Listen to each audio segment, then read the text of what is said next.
ڕۆڵی کۆماری ئیسلامی لە پەرەسەندنی قەیرانی ئاو لە ئێران. ئێران لە لێواری داڕمانی سەرچاوە ئاویەکاندایە.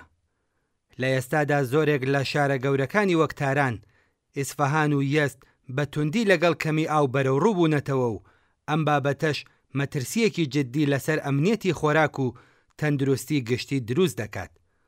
ڕۆژنامەی گاردیەنی بریتانیا چاپی لەندەن راپۆرتێکی وردی سەبارەت بە قەیرانی ئاو لە ئێران بڵاو کردووەتەوە کە کۆمەڵێک زانیاری و ئاماری سەرسوڕهێنەری خستووەتە ڕوو. ئەم راپۆرتە کە لەلایەن پەیامنێری ڕۆژنامەکە لە تاران ئامادەکراوە بەهێنانەوەی نمونەیەک لە قسەیەکی پزیشکیان سەرۆک کۆمار دەست پێ دەکات کە دەڵێت هەرێستا لەگەڵ کێشەی ئاو و کارەبا و گاز بەرەو ڕووین، بەنداوەکان ئاویان تێدا نییە، بیرەکانی ژێر پێمان خەریکە وشک دەبن، ئەو کەسانەی ئیدعای ئەوە دەکەن کە ئاو هەیە بێن و نیشانمان بدەن کە ئەم ئاوە لەکوێیە. بە گوێرەی ڕۆژنامەی گاردیەنی بریتانیا سەرچاوەکانی ئاو بە ڕێژەیەکی مەترسیدار خەریکن کەم دەبنەوە و هاوینی ئەمساڵ 19 بەنداوی ئێران لە نێوان 3 بۆ 15% توانای خۆیان ئاویان تێدا بوو. 3 بەنداوی سەرەکی پایتەخت لەوانە لار، ماملوو و ئەمیرکەبیر تا مانگی سێپتامبر گەیشتنە ئاستێکی مەترسیدار، بەڵام داواکردن لە دانیشتوانی تاران بۆ کەمکردنەوەی بەکارهێنانی ئاو بە ڕێژەی لە 25% تا ئێستا هیچ ئاکامێکی نەبووە. لەمڕۆوە ئێستا پێشنیاری ڕاگررتنی تەواوی بیناسازی بۆ ماوەی 2 ساڵ هاتووەتە گۆڕێ. نیشانەکانی کەمی ئاو لە هەموو شوێنێک بەرچاوە، دەریاچە و تاڵاوەکان یەک لە دوای یەک وشک دەبن. ئەو بەنداوانەی کە ئاویان تێدا نەماوە ڕۆچوونی بەربڵاوی زەوی لە شارەکانی وەک ئیسفەهان و درزەکانی هێڵی ئاسنی سەرەکی تاران مەشهەد، هەموو ئەمانە نیشانەی قوڵبوونەوەی قەیرانێکن کە ئەگەر چارەسەر نەکرێت لەوانەیە بگاتە قۆناغێکی بێگەڕانەوە. قەیرانی ئاو بووەتە هۆی قەیرانی ڕۆچوونی زەوی. لەمبارەیەوە پارێزگاری ئیسفەهان بە ڕۆژنامەی گاردیەنی بریتانیای وتووە 9 وێزگەی گەورەی مترۆ لە ئیسفەهان، 274 وێزگەی ئاگرکوژێنەوەی گەورە، 328 مزگەوت، 37 کتێبخانە، 3 نەخۆشخانەی گەورە، 1 هۆتێل و 258 قوتابخانە کەوتونەتە ئەو ناوچانەی کە زۆرترین ڕۆچوونی زەویان تێدایە. بەهۆی پەرەسەندنی ڕۆچوونی زەوی 40 قوتابخانە چۆڵ کراون و بەشێکی زۆریان بەهۆی زۆربوونی ڕادەی ڕۆچوونەوە بە تەواوی وێران بوون. تەنها لە ماوەی هەفتەی ڕابردوودا 3 ڕووداوی ڕۆچوون لە ناوەندی شاری ئیسفەهان بووەتە هۆی دروستبوونی چەند چاڵێک بە قوڵایی 7 بۆ 15 متر لە ڕێڕەوە گشتیەکاندا. بێگومان گۆڕانی کەشوهەوا ڕۆڵی هەبووە لە پەرەسەندنی قەیرانی ئاودا، بەڵام ئەگەر بە شێوەیەکی دروست مامەڵەیان لەگەڵ ئەم دیاردە سروشتیە بکردبایە، ئێران هەرگیز ڕوبەڕووی قەیرانێکی لەو چەشنە نەدەبووەوە.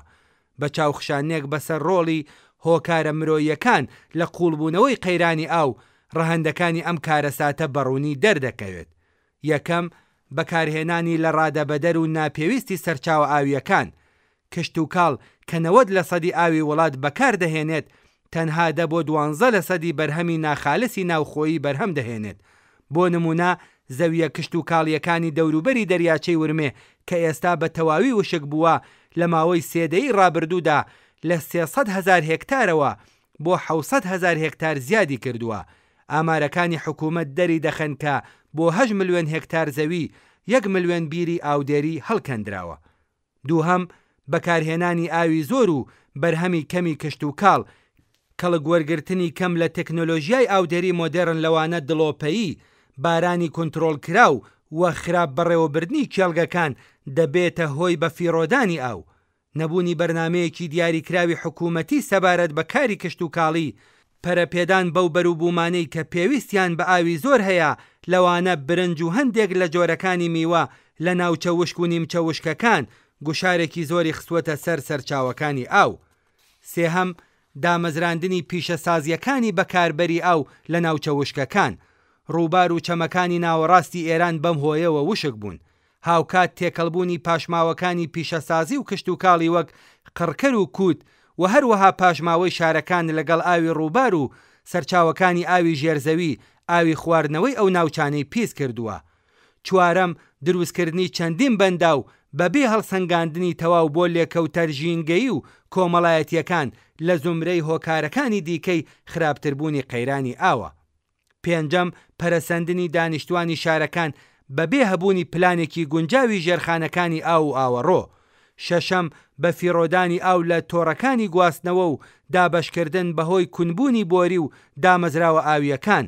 بەپێی سەرچاوە حکوومیەکان لە هەندێک ناوچە بەکردەوە 40% ئەو ئاوەی کە دەڕژێتە ناو تۆڕەکانی گواستنەوەی شارەکان لە دەست دەچێ و هیچ هەوڵێک بۆ چاکردنەوەی بۆریەکان نادرێت.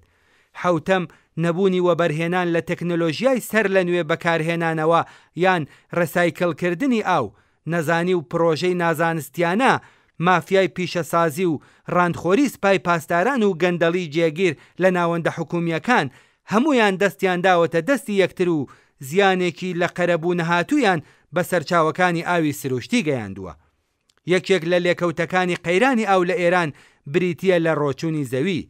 کاتێک ئاوی ژێرزەوی زۆر دەردەهێنرێت، گوشار لەسەر چینەکانی زەوی کەم دەبێتەوە و زەوی بەرەو خوارەوە ڕۆدەچێت. ئەم دیاردەیە دەبێتە هۆکاری زیانگەیاندن بە ژێرخان و پێکهاتەکانی شار و ڕێگەوبانەکان و هەروەها زیانێکی بەرچاوی دارایی و ئابووریش بە دوای خۆیدا دەهێنێت. پارێزگاکانی وەک تاران و ئیسفەهان بەهۆی کەمبوونەوەی لە ڕادەبەدەری ئاوی ژێرزەوی لەگەڵ کێشەی ڕۆچوونی زەوی بەرەو ڕووبوونەتەوە. واقعیەت ئەوەیە کە تا ڕژیمی سەرمایەداری کۆماری ئیسلامی لەسەر کار بێ و نان و کار شوێنی نیشتەجێبوون ئازادی و ژینگەی خەڵک بە بارمتەی گرت بێت، هیچ ئاسۆیەک بۆ چارەسەرکردنی ئەو گرفتانە بەدی ناکرێت کە زۆربەی خەڵکی ئێران بەدەستیانەوە دەناڵێنن.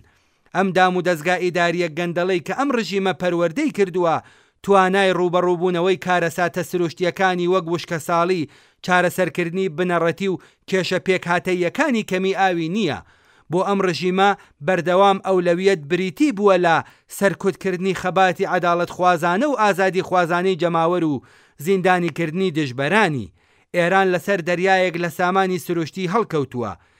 ئەگەر دەسەڵاتی سیاسی بکەوێتە دەستی خاوەنانی ڕاستەقینە و بەتوانە، واتە کرێکاران و شۆڕاکانی هەڵبژێردراوی ئیرادەی ئازادی جەماوەر، لە وڵاتێکی ئاوا خاوەن سامانێکی زۆر و زەوەند و خاوەن هێزی کاری داهێنەر و لە بن نەهاتوودا، بێگومان ئەو کێشانەی کە ژیانی ئەمڕۆی زۆربەی هەرە زۆری خەڵکیان کردوەتە دۆزەخ بە سانایی چارەسەر دەبن.